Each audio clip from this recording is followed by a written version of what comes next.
On today's show, some high school kids play sports, others settle for video games. But we found two teenagers who choose a different way.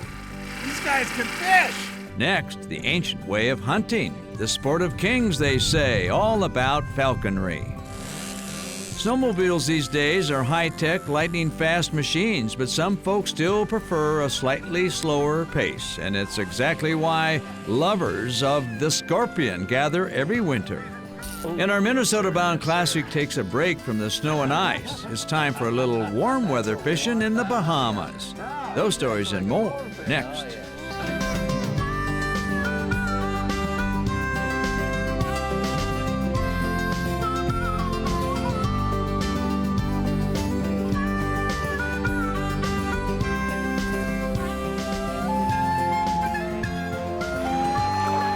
Minnesota Bound.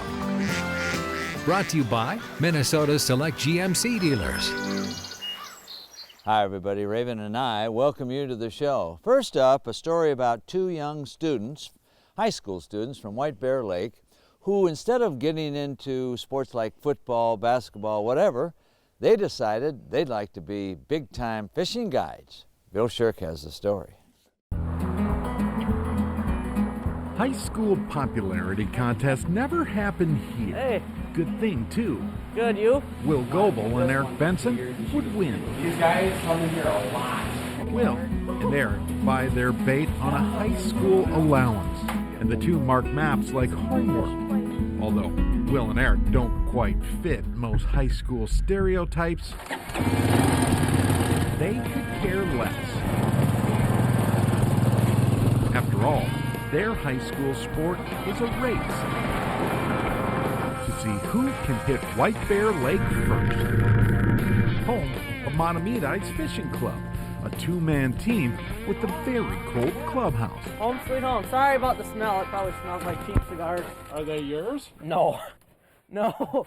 Will finagled permission to borrow an ice house so they could do this darn near every day after school. Yeah, look at that monster. To say these two teens love fishing is an understatement. That's the first walleye out here on White Bear. I mean, who carries a photo like that? These two, that's who. They fish a lot. Pretty much from December 6th to mid-March, probably later. A couple days a week. Yeah, usually about 3-4 days a week. 1 ounce. Oh, it's a big one. Eric and Will, White Bear's smooth operators on ice. Except for the augers. Wow. What? I can't pull it. Why? Frozen. Bum augers. I run to the truck and grab mine. Get back, and Murphy's Law. 9 pounds, 30 inches. These guys can fish! Too bad you weren't here, though. He put up a fight. He had some nice girth on him. They disappear to get an auger so they can go fishing and they catch all the fish. Good job. Yep, these guys know the fishing game and they know the outdoors. Come off-ice season, both boys shoot on Monomede's school trap team. Love it. Under the watchful eye of Will's dad. They've just been very, very active with the team throughout. We shoot trap here every week. We're always the first ones here and always the last to leave. If Will and Eric could, they'd be outside hunting or fishing every day. Which, judging by the photos, they're darn close. They both want to become, or go on to become, either conservation officers or something in the outdoor field. For now, It broke my line. they want to be fishermen. You gotta learn how to tie knots. They sure act like it. Ooh, nice fish. Oh my God. Holy crap, this is a big fish. Ooh, this is a big, oh, it broke my line. Really? That was a big fish. What do you think, a bass or something or what? Oh, that was a big fish. It was pulling out so much line. You just missed a monster. That was your chance to look good on camera. I always look good. I love these guys because they have it figured out. First crappie, small, probably get a 7 inch or 8 inches, but 1/10 of our school fishes. Which is why both boys hope short-term to become Twin Cities fishing guides. And the fact neither has a driver's license, all in time, all in time. Don't be too quick. Enjoy than now. There you go. After all, 60 years from now, when these two are old, gray, and wrinkled, they'll remember these days on the ice, specifically fishing together. Having fun catching fish, especially with Demi over there. Hey. Pretty lucky having what we have. How about kicking off the new year by discovering a different way to hunt? Celebrating 40 years is the Minnesota Falconers Association. We'll celebrate with them. Minnesota Bound, brought to you by Minnesota Select GMC dealers. Connecticut, Ice Force, and by Seven Clans Casino.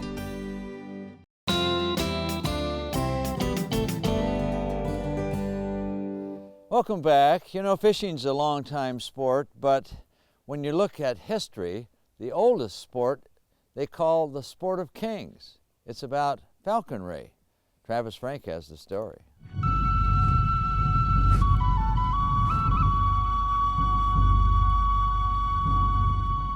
Soaring through a blizzard sky, a falcon scans for prey. Below, Matt Lash hopes to flush a bird that it can catch. Let's go, get up, come on. Matt's a falconer on a daily hunt with his peregrine falcon he calls Eowyn. In blowing snow, their odds are slim, yet at speeds of 300 miles per hour, all his falcon needs is a chance, and he drops like a missile.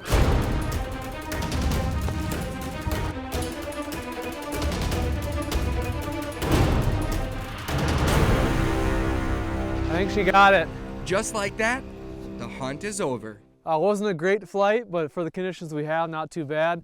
Good job. Did all right, didn't you?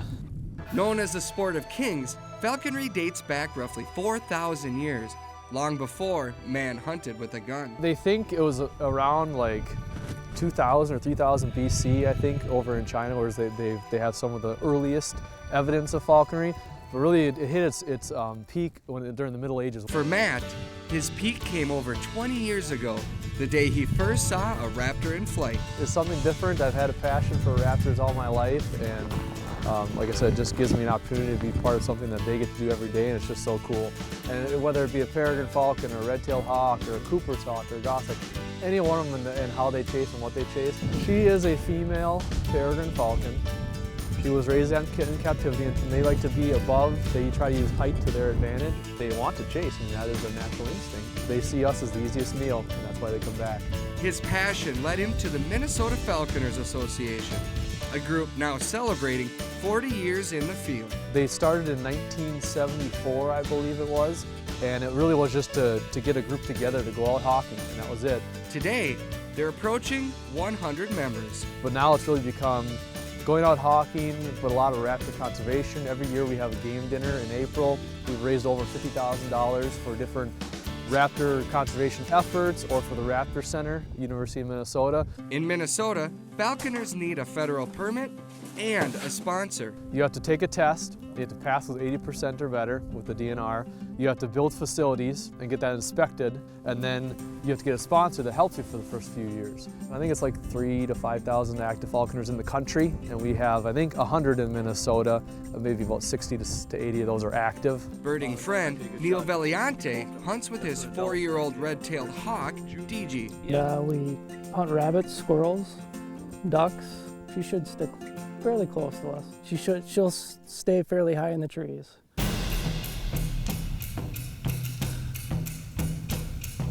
Gliding from treetop to treetop, DG takes perch, waiting for a rabbit to bust from the brush below.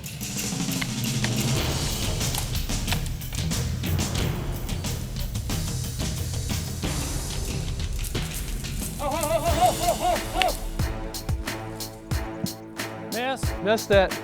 Here goes again. And to me, it's the thrill of the chase. It's not necessarily they catch it, but just watching them do their thing and use their natural instinct. That's what's so cool for me. The rate is maybe you catch 1 out of every 10 tops, but as long as your bird is healthy and in good condition and chasing things, that's really all it's about. Yep. Still on it. There she goes. Couple missed opportunities. That's about usually how it goes. Work your butt off as a dog and have fun and come up empty-handed. But this hunt is not about what you catch. In the sport of kings, it's about your bird and a chance to live a day in their world. It really puts us in a front row seat to something that happens every day. And that's what I think a lot of the passion is. People love these birds, love these raptors, and love the quarry we're chasing. And we just get to be part of it, a natural process, and hopefully get to see it. Coming up, it's the story behind one of Minnesota's most beloved brand of snowmobiles, the Scorpion. Closed captioning is brought to you by the Yard.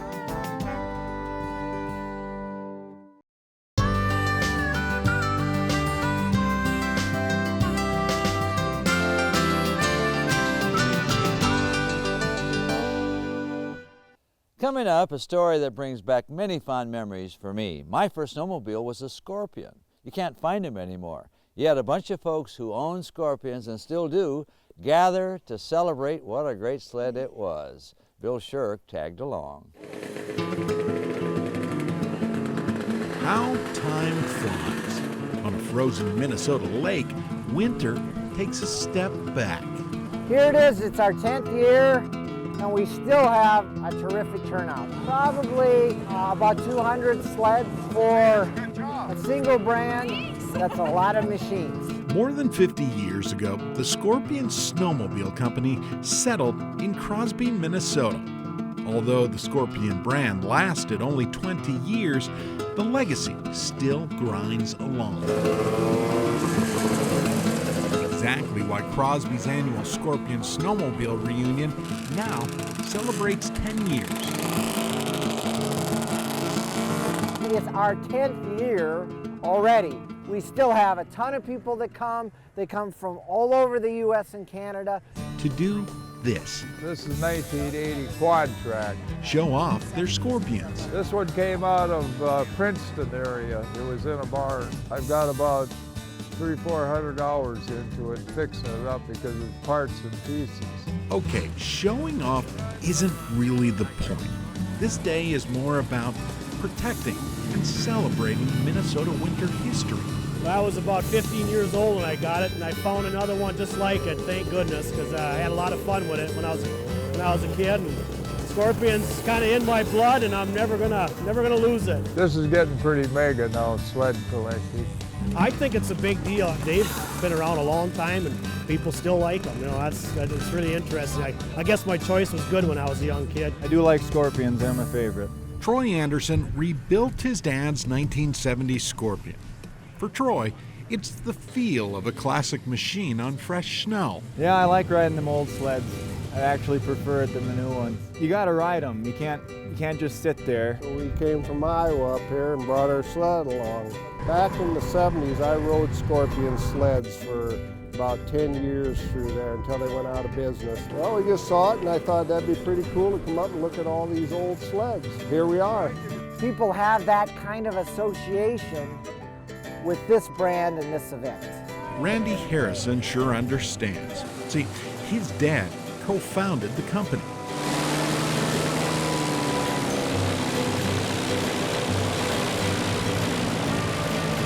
Even now, Dick Harrison still runs Serpent Lake in the original machine. Inventors call it the air sled.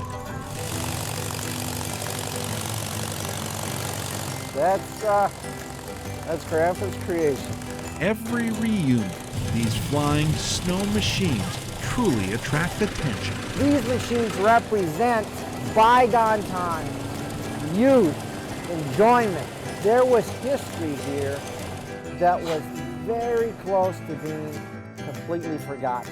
The entire point of the reunion. Keep it alive, you know. It's just gonna go away if nobody does it. So, next February, listen for the faint hum of 200 classic Minnesota machines.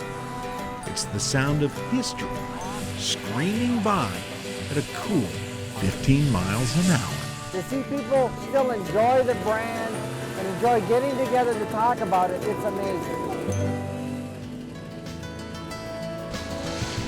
This week, our Minnesota Bound Classic takes us to a place called Andros Island, where the sun is always shining and the bonefish always bite. Well, almost always. That's what we want. Yeah. Minnesota Bound is brought to you by Tracker Boats and by Starkey Hearing Technologies.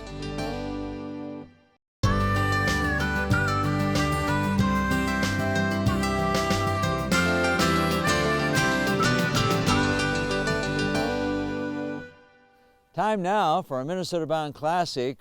We're going to a place where water splashes instead of groans covered with ice. That means we're headed to the Bahamas in search of bonefish. What a thrill they are. In the Bahamas, tourists may cover the beaches, but it's bonefish that cover the shallow turquoise water surrounding Andros Island. I see it every day, and every day I'm still in a complete awe. Yeah. You know, every day this scenery is a different color. You get aqua, turquoise, you get it all. And it's the hunt for bonefish that keeps anglers waving their fly rods like wands under the Bahamian sun. You'll see tons of fish, they won't take it all. You can throw any fly at them, they won't take. Huh. But there are days, you know, you can throw a cinder block on their head, they turn around and take it. My cinder block was something called a sparkle puff. Once they see the fly, they go crazy over it. I mean, it's like running for ice cream. You get wild for it. All right, let's find a bonefish. On Andros, finding a bonefish is a way of life. From one end of the island to the other, bonefishing's the game. Go ahead and cast it again. Cast it again, a little longer. Well, Andros is considered the bonefish capital of the world, and nobody could dispute it. And the reason for that is because of its vast amount of creeks and wetlands. It's the perfect habitat for the bonefish. And also because of the huge area, the Great Bahama Bank, it provides a tremendous amount of food source for the bonefish, mainly the blue crabs and shrimps. While it doesn't take a village to catch a bonefish, it may take a guide. They call it the gray ghost. You don't fish for the fish, you fish for a shadow, because the fish is so well camouflaged. The good thing about this game is they can run, but they can't hide. This is like waiting in a tree stand for deer. Go ahead and launch your cast off at 11 o'clock there for me. Right some more. There. Oh, there. Yes. Oh, yeah. Oh, boy. Long cast, long cast. Big school of fish. Beautiful. Got it. Let it slide through your fingers. Raise your rod. Oh, yes, sir. Yes, sir. That's what we want. Yeah. Now he's acting like a bonefish. Oh, yes. Oh, real, huh? Yeah. He's into the backing. I think every single fisherman that comes to these islands, especially Andros or any other flats in the world, the main goal is to get out there and try to catch a fish. All right. Even if they don't catch a fish and they saw the fish, I think they have a thrill in them and they want to come back and do it again.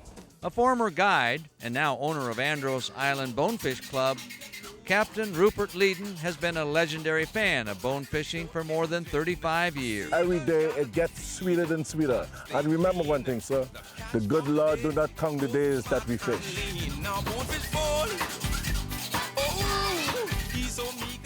So, as you can see, life seems good here on Andros.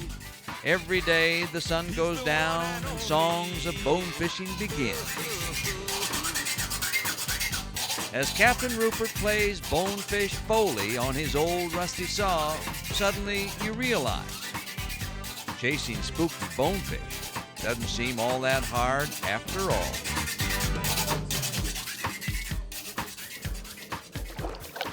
I don't know, bonefish in the Bahamas in January or perch on Mille Lacs. It's a toss-up. Well, that about does it for us. Remember, introduce a kid to the great outdoors. I'm Ron Sherman, of course, always the star of the show.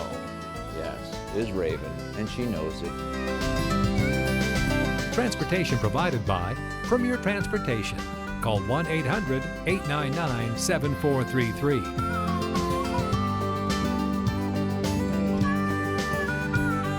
For more information on these stories and more, catch us on the web at mnbound.com.